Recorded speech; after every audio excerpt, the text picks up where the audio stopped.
Hi guys, magandang hapon. Sa ngayon ay nandito tayo sa supermarket at nagtitingin tayo ng ating mga bibilhin. So napadaan ako dito, napadaan ako dito sa may mga wine section at nakita ko yung aking paboritong wine, ang Baileys. Masarap yun. Kung natikman nyo na sa mga nakatikim. Pero pag sa mga hindi pa nakatikim, medyo mahal ng konti. Pero katamtaman lang yung presyo. Hindi siya masyadong mahal na kagaya ng hard drinks. Hard drinks din yun, pero pang ladies drink yun, masarap. May flavor kasi siya na parang coffee, vanilla, lang, chocolate, ganun. Kaya mabango siya guys. Masarap. Pumunta ako mamaya sa 360, bibili ako ng gatas at creamer. Kasi pag dito sa supermarket, napakamahal. Iba yung presyo dito. Sa 360, yan yung medyo mura ng konti. Hi! Dito tayo sa mga tissue paper. Toilet paper. Tignan ko nga yung price ng Tempo Box. Ito kasi yung 30 pala to. 60 ang dalawa. 36 ang isa. Oh, ba't ang binili ni City? Hindi yung dalawa para 60. Bumili siya kasi ng isang araw eh. Pag dalawa is lang, 60. Pag isa ay 36. Diba? Ang laki ng diferensya. 72. $12 yung dapat. Yung discount niya. Ito yung Tempo.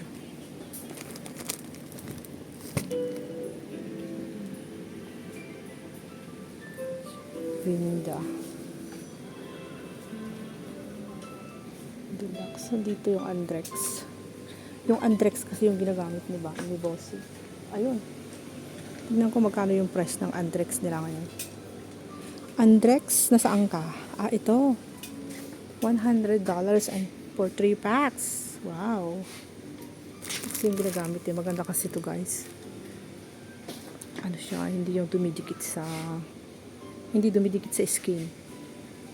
Napakaganda niya. $100 for 3 packs. Kailangan magpa-order ako. I-order ko na lang para hindi ko nadadalhin. Kasi pag dadalhin ko yung 3 packs, hindi ko kayang dalhin.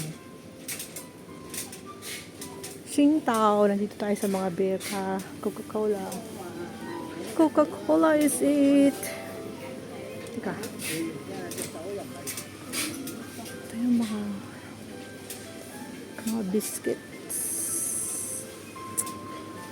Wafer. Ayun na yung masarap na wafer na pumunang gusto ko. Yan. Gusto ko yan guys.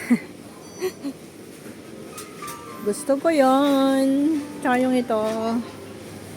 Ayan. Napakasarap. Lahat yan. Yung mga butter cookies na yan. Paano yung malaki? Walang presyo. Ay, 138. Ito naman yung paborito ni grandma na mga biscuit. Yung matanda. Laging nagugutom. Mamaya gutom na naman. Kahit kakakain lang, gutom na naman. Kaya sabi ko sa nag-aalaga sa kanya, bumili ka ng mga biscuit niya para pag nagutom siya, maibibigay ka ako. Sa madaling araw, gutom ulit. Napakaagang kumain. Tapos napakaagang magutom din. Kalagitnaan ng gabi. Kaya sabi ko, bili ka ng biscuit niya para anytime na magutom siya ng kalagitnaan ng gabi, mayroon kang papakain. Wala ka naman na magluluto ka pa ako. Bibili ako ng bread namin guys, 2.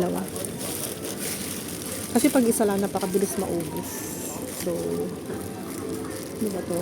Kailan ba yung expiration date nito? Is 17. Mas healthy kasi yung brown bread ngayon kaysa yung white bread. Dati ayaw ko yung brown bread kasi medyo magas-pagaspang sa bunganga. Pero nung maraming nagsasabi na talagang hindi healthy ang white bread, so ako yung naging nag-brown bread na. 17. Okay. So ito na, nakabili na ako ng brown bread na 2.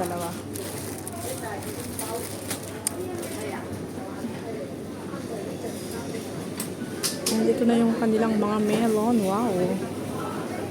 Ang mga melon. Bango-bango. Ang watermelon. Ang banana, ang saging. Ang saging. Ang mangga. Yung mangga na to. Sarap. Paano? 15? 15 each. Wow. Large mango is $15 ang isa. Imagine that. Imagine that. Wala namang amoy. Parang hindi mabango. Ibig sabihin, hindi siya matamis. Parang hindi yung kagaya natin dun sa mangga natin sa Pilipinas na pag napakabango ay matamis, di ba?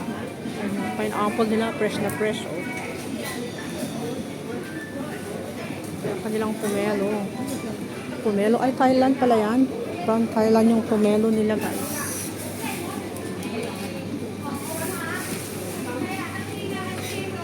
Bibili ba ako ng orange ni Lula? Wala naman dito yung binibili kong Sunkiss. Sunkiss. Diba to eh? Maasim to eh, maasim. Binibili ako ng Sunkiss yung ano. Napakatamis. Diba yan? Diba yan? Wala na dito. Siguro walang stock. O baka siguro ano. Hindi niya. Ito, $19 for 3. Ay, yung kanina ay ano, $10 for 3 na lang yung nandun. Pero parang hindi siya matamis. Yung mga mangga na may mata. Guys, tignan nyo. Oh, may mata. Ito naman yung rainbow kit mango. Rainbow kit mango. Parang malambot siya na green. Yung papaya, parang Philippines. Philippines papaya, diba? Large. R2E2 mango from Vietnam. From Vietnam. Ang laki. Oh no. Yung masarap na cucumber, yung maliliit. $10 ang isang pack. Balik ka sa kabila. Yung mga gulay. Gulay. Ay, magkano yung kanilang ginger? Sa market na lang ako bibili ng ginger kasi mura lang. Mahal dito guys ang ginger sa supermarket. Ay, potato. Sa potato. Potato. $9.90. $9.90 lang to. Pwede na rin. Kasi parang gusto kong magluto ng giniling after. This is Mr. Vegetable Pre-Pack Potato China. Pwede na rin siya. $10 for mura siya.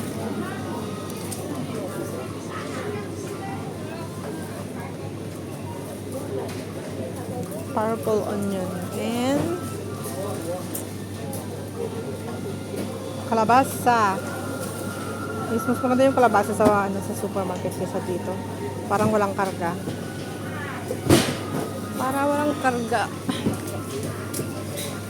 Itong pumpkin na to, ewan ko lang to kung masarap din. Baka naman pag niluto mo parang ano lang, yung natutunaw na parang magiging sabaw lahat.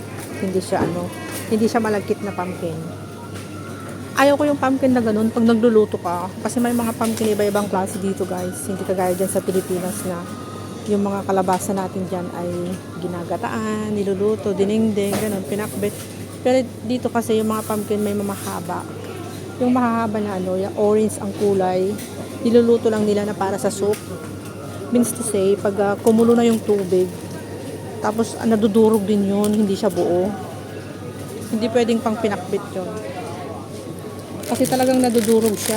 Parang sabaw lang talaga siya, pang soup lang. Kaya ito naman yung sweet potato na to, masarap kaya. Try ko nga to para kay grandma. Kasi yung breakfast ni Lula is sweet potato ay nasira. Ito. Meron siyang pwede na rin siguro to. Try ko to. Ay, bakit?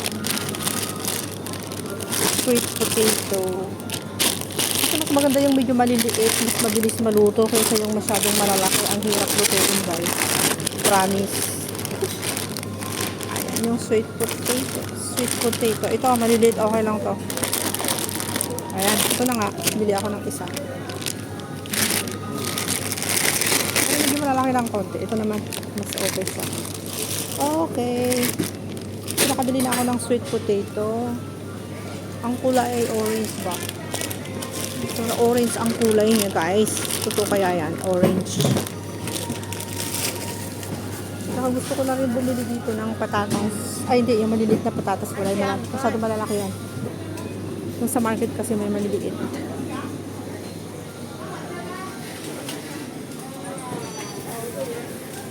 Okay. Tapos na tayo. Dito na naman ako sa mga dessert. Ang mango flavor.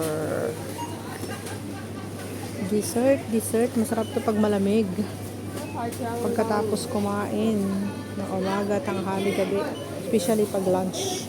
Pag breakfast din.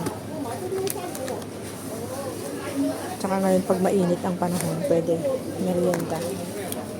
Merienda ng bandang mga alas 4, ganun. Basta malamig, masarap. Mas gusto ko to kaya si John. Medyo maasim-asim eh.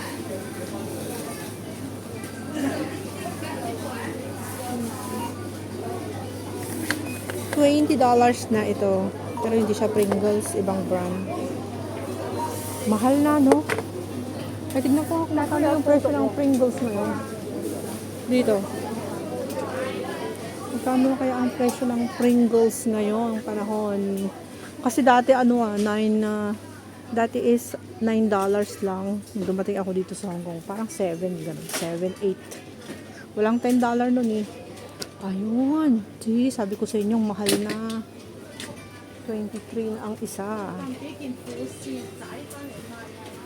Ito na yung presyo ng Pringles ngayon, guys. Grabe, oh. $23.90 ang isa. Makita. $23.90 ang isa, $35 ang dalawa. Sobrang taas na. Tapos parang lumiit na yung packaging niya. Dati mataas ng konti. Tapos dati is below $10. Ngayon is $23.90 na pala. Tagal na kasi akong hindi bumibili ng Pringles eh. Mula nung malalaki na yung mga anak ko. Dati ganito siya kalaki, guys. Ngayon, tignan nyo naman yung difference. Oh my gosh. Daya ng Pringles, no? Ayun, ganun siya kalalaki dati. Pero ewan ko bakit naging bonsai na ngayon ang Pringles pala. Ay, ngayon ko lang nalaman na mag-bonsai na pala ang Pringles.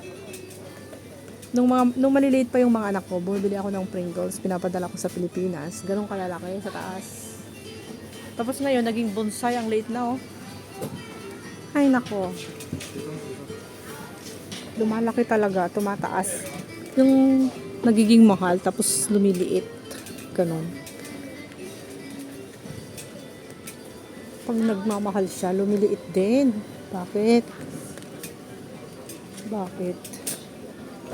Bili pala ako ng aking napkin. Ano yung napkin na binibili ko dito, guys? Dito. Ano yung napkin na binibili ko dito? Nasa welcome yun. Pero mayroon din dati dito, nakabili din ako dito.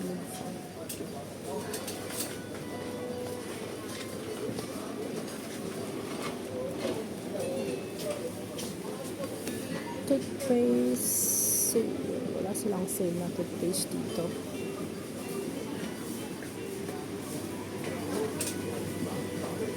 Toothbrush.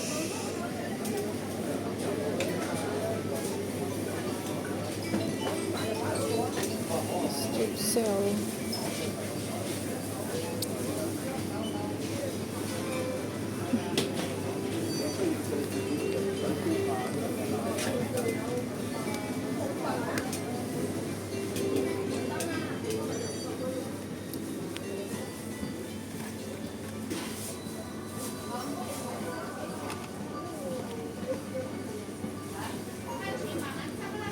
Wow, yan na masarap. Yung mga yan. Ito talaga yung tunay na masarap, guys. Masarap din to, pero ayoko yung masyadong matamis. Ito masarap. Butter cookies. So, thank you so much for watching, guys. Have a nice day. Bye-bye. God bless. Ingat po kayong lahat dyan. Huwag niyong pababayaan ang inyong sarili. Ang bilin ko lang, ganun. Okay. Maraming salamat sa inyong lahat. Bye! God bless everyone. Thank you for watching. Sarap po. Butter cookies.